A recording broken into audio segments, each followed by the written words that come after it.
What's good? My name is Croff. It's Christmas time! But why this time? I mean, I'm sure you already know December 25th has nothing to do with Jesus' birthday. According to the Bible, he was born sometime between spring and early October, but it was absolutely not December 25th.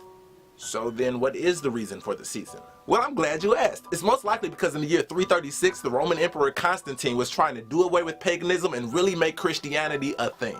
Well, at that time, the biggest ancient festival was something called Saturnalia. This was a festival celebrating the god Saturn that lasted a little over a week starting on December 17th. The ancient Romans chose this time to celebrate Saturn because it was during winter solstice, which is when the sun is in a very specific position in the sky.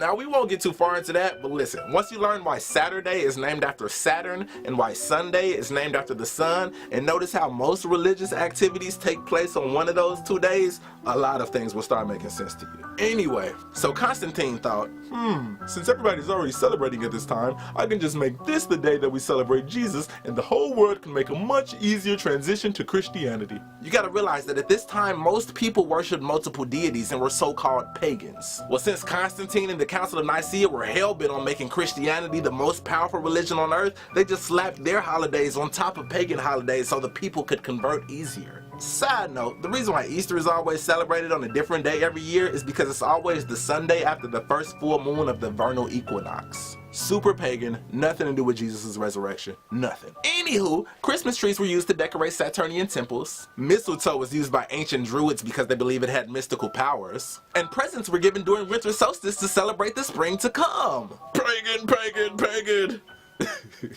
And you ain't even know it. So pagan, in fact, that Christmas was outlawed in the New World when the Puritans first got here because they knew how pagan it was. It didn't become okay till the 1680s when they realized that gift giving could be profitable. Speaking of pagan, what does that word even mean? Like, why do we act like pagan means devil worshiper? The actual definition of pagan is any person holding religious beliefs other than the main world religions. So in other words, anybody who is not Christian or Muslim. Words like that is how Christianity was able to take over the entire planet by creating a bad word for people who didn't convert.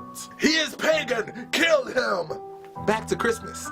Who is this guy? Well, it's Santa Claus! He's actually based off a real person named Saint Nicholas, but you probably knew that already. But did you know that Saint Nick was a bishop in the Church of Turkey?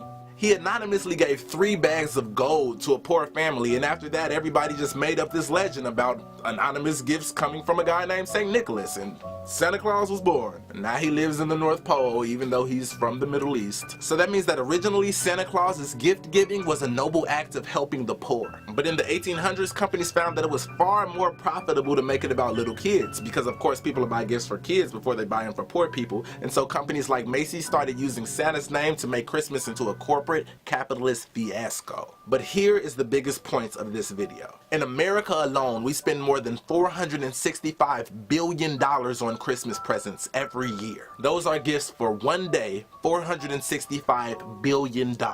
Well, check this out. According to Charity Water, you can buy a well for $5,000 that will provide water for 250 people for 20 years. And according to Feed the Children, you can buy a meal for 300 people for $120. So if you do the math, $120 times 3 meals a day times 365 days a year, then add in the cost of the water well, you could provide 300 starving people with food and water for a whole year with only $136,400. So if we take that $465 billion we spend, we could feed 1,020,000,000 people for a year. Well, it gets crazier. According to World Food Programme's hunger statistics, there are only 795 million starving people on Earth. So that means with the money America alone spends on one Christmas, we can literally end world hunger for a year. Now let's take that one step further.